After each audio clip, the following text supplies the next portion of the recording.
Therefore, laughing heartily lowers our blood pressure, it expands lungs and so more oxygen, it makes you feel relaxed. You know, our brain is a very selfish organ. 25% of the oxygen that we take in is consumed by the brain. And all the other whole body, all the other systems, 75%. This takes 1/4 of the oxygen. That's why when there is a lack of oxygen, I think after a few seconds or 2 minutes, we go into unconscious because our brain shuts all the other organs and only the brain is active. If the brain continuously doesn't get for 4 minutes, I think, then the person can go into coma, right? Because the brain needs oxygen. And when we go into coma, it can become a comma or a full stop, it all depends. The coma becomes a full stop or a comma, that means we can come back to life. So our brain needs oxygen. So when you laugh really heartily, the lungs expand, more oxygen goes inside, our brain becomes fresh and active, and its functions can become more productive. Yes. And plenty of occasions to laugh. If only we are sensitive a bit more. Some are subtle, some are very obvious. Sometimes we find like this board. In case of an emergency in this building, please call such and such number, extension, and leave a message. Okay? Does this board make any sense? Right? Right. So we need not go and ask some people, no, make me laugh, no, tell some jokes, give some humor, or tickle me, I want to laugh. No. We have to be sensitive enough to pick up and create a chance to laugh. Sometimes we find board like this. This is a private sign, please do not read. Where do they put it there? Okay. Yeah. Wife is asking, why do you wear your specs only when I come in? Husband says, the doctor has ordered me to wear my specs whenever I get headache. Oh, it can be the other way also. Okay.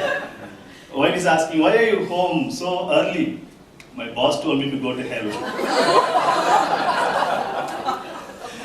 My wife died yesterday. I'm trying to cry, but tears are not coming out. What to do? No problem. Just imagine she came back.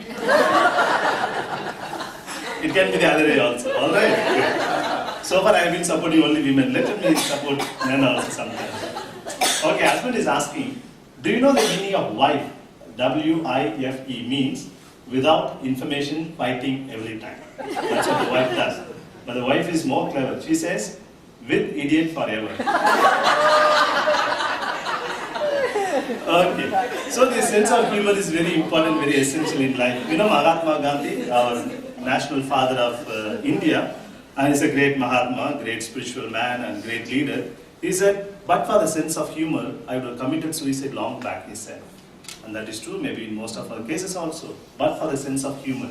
Know that humor really relaxes us, it brings us back to the track. In fact, after 2 months, I have to present a paper on sense of humor, philosophy of humor in India in a conference. I am just working on that. And one author says, humor is nature's way of bribing the brain. You know, brain has lots of stress and struggles, and the sense of humor is there to bribe the brain so that the brain forgets all that thing and comes back to life. If there is no sense of humor, that will be the end of our life. Okay. So that was the 9th one. And finally, my dear friends, cultivate a sense of spirituality. You know, spirituality is not the same as religion.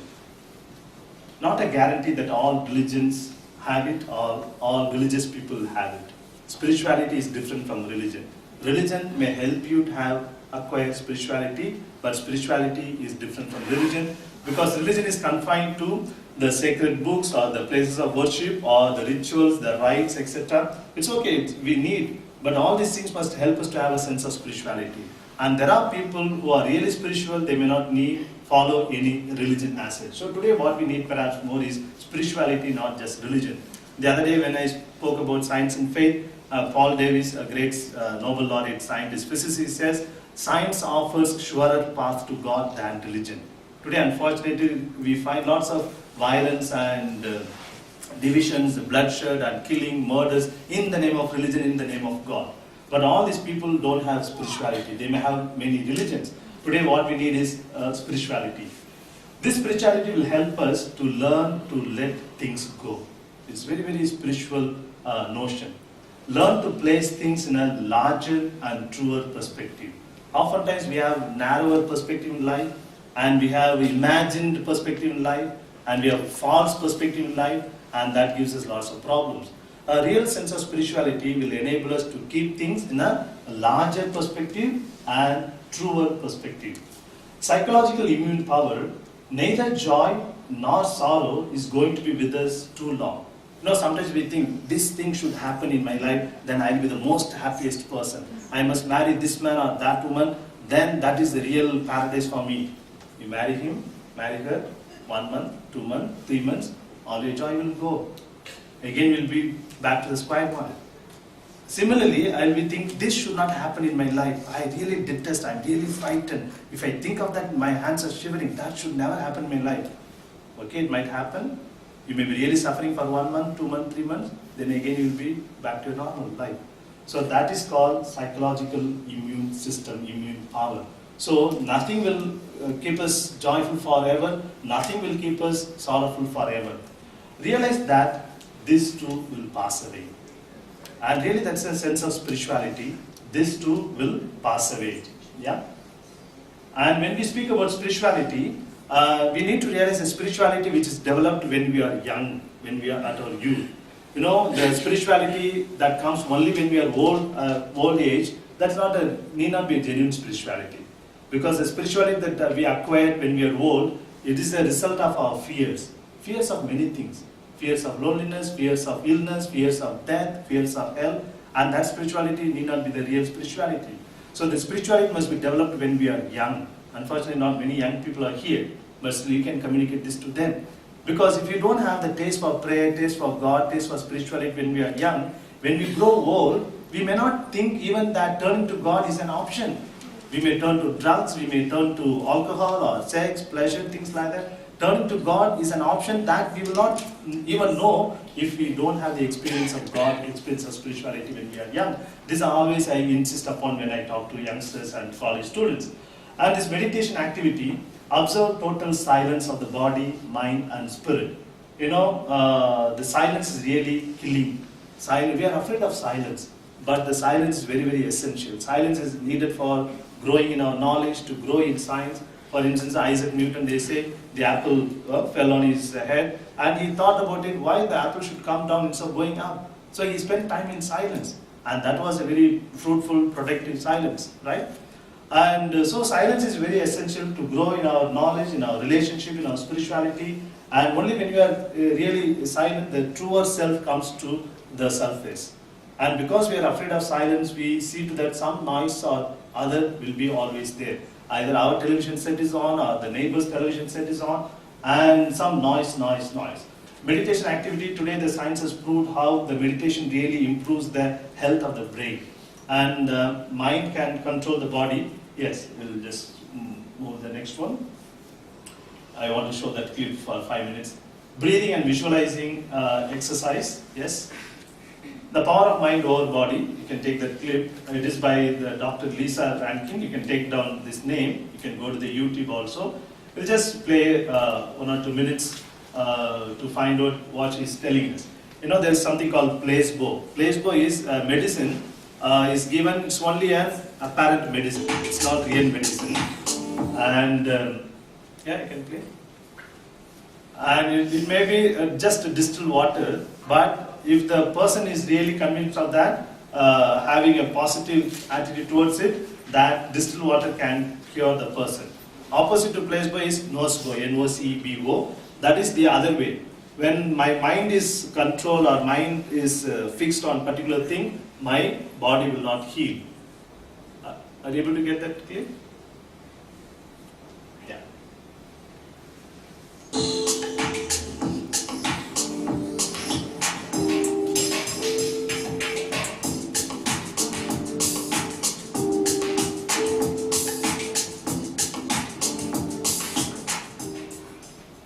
Can the mind really heal the body? And if so, is there any scientific evidence to convince skeptical physicians like me? These are the questions that fueled the last few years of my research. And what I discovered is that the scientific community, medical establishment, has been proving for over 50 years is the volume that the okay? mind can heal the body. We call it the placebo effect. And we've been trying to outsmart it for decades. The placebo effect is a thorn in the side of the medical establishment. It's an inconvenient truth that gets in between trying to bring new treatments, new surgeries into the medical establishment. So it's a problem, supposedly. But I actually think this is really good news. The placebo effect is excellent news because it's concrete evidence that the body holds within it innate self-repair mechanisms that can make unthinkable things happen to the body. So if you find this surprising, if you have a hard time believing that the body can heal itself, you need look no further than the Spontaneous Remission Project, a database compiled by the Institute of Noetic Sciences of over 3,500 case studies in the medical literature of patients who have gotten better from seemingly incurable illnesses. You think there's such a thing as an incurable illness? I swear, if you go look at this database, it'll blow your mind. Everything's in there. Stage 4 cancers that disappeared without treatment. HIV-positive patients that became HIV negative. Heart disease, kidney failure, diabetes, high blood pressure, thyroid disease, autoimmune diseases, gone. A great example of this in the medical literature is a case study from 1957 of Mr. Wright, who had advanced lymphosarcoma. So things weren't going well for Mr. Wright. Time was really running out. He had tumors the size of oranges in his armpits, his neck, his chest, his abdomen, his liver and his spleen were enlarged, and his lungs were filling up with 2 quarts of milky fluid every day that had to be drained in order for him to breathe. But Mr. Wright wasn't giving up hope. He had heard about this wonder drug called Kreviosin, and he was begging his doctor, come on, just give me some of that Kreviosin, it's all going to be good. Now, unfortunately, the Kreviosin was only available on a research protocol, and the protocol required that the doctor be able to make an assessment that says that this guy has at least 3 months to live. And his doctor, Dr. West, just couldn't do that.